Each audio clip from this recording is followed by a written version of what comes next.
এক মন্ত্রীর ব্যক্তিগত সহকারী, এটাই ছিল তার একমাত্র পরিচয়।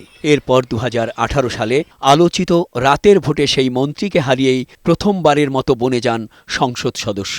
এরপর আর তাকে পিছু ফিরে তাকাতে হয়নি। দুর্নীতির মধ্য দিয়ে নিজের তহবিল বৃদ্ধি করেছেন লাফিয়ে লাফিয়ে।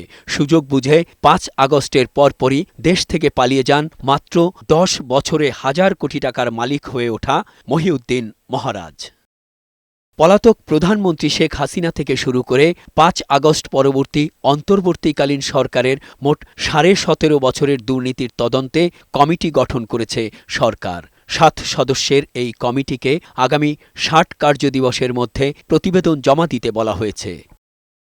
বিষয়টি নিয়ে শনিবার স্থানীয় সরকার মন্ত্রণালয়ে আয়োজিত সংবাদ সম্মেলনে প্রতিমন্ত্রী মীর শাহে আলম জানান, ২০০৯ সাল থেকে ১৭ ফেব্রুয়ারি ২০২৬ পর্যন্ত সময়ের স্থানীয় সরকার মন্ত্রণালয়ের সকল দুর্নীতি তদন্তে ৭ সদস্যের কমিটি গঠন করেছে সরকার। এই কমিটি পতিত সরকার সহ অন্তর্বর্তীকালীন সরকারের সময়ের দুর্নীতি তদন্ত করে প্রতিবেদন জমা দিবে। টেন্ডারের ফর্মালিটিস মেনটেন করে প্রায় ৬,০০০ কোটি টাকা উত্তোলন করা হয়েছে। এর সঙ্গে ওখানকার তৎকালীন স্থানীয় এমপি মহারাজ, নির্বাহী প্রকৌশলী, হিসাবরক্ষণ কর্মকর্তা এবং তৎকালীন প্ল্যানিং কমিশনের সচিব সহ অনেকেই জড়িত। আমাদের এই মন্ত্রণালয়ের সার্বিক কার্যক্রমে কোনো অনিয়ম বা দুর্নীতি হয়েছে কিনা এই বিষয়টি অনুসন্ধান করবার জন্য আমরা ৭ সদস্যের একটি কমিটি করেছি এবং তাদেরকে ৬০ দিন সময় দিয়েছি।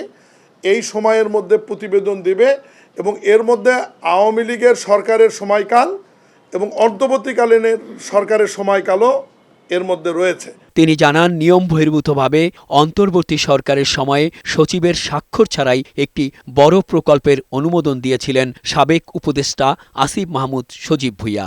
তিনি বলেন, সরকার কাউকে ব্যক্তিগত আক্রমণ করতে অনুসন্ধান করছে না। অন্তর্বর্তীকালীন সরকারের সময় একজন উপদেষ্টা সচিবের স্বাক্ষর ছাড়াই উনি জোর করে ফাইল নিয়ে এসে নিজে স্বাক্ষর করে অনুমোদন দিয়েছেন। এরাও এই তদন্তের মধ্যে আসবে, যেটি একদম rules of procedure, rules of বিজনেসের পরিপন্থী। প্রধানমন্ত্রীর সাবেক মুখ্য সচিব তোফাজ্জল হোসেনকে ভান্ডারিয়াতে পলাতক এমপি মহারাজের ১০ কোটি টাকায় বাড়ি করে দেওয়ার বিষয়টিও দুদকের তদন্তে উঠে আসবে বলে জানান প্রতিমন্ত্রী। দুদকে মামলা করা হয়েছে এবং দুদক এ বিষয় তদন্ত করছে। মেহেদী আজাদ মাসুম, বৈশাখী সংবাদ, ঢাকা।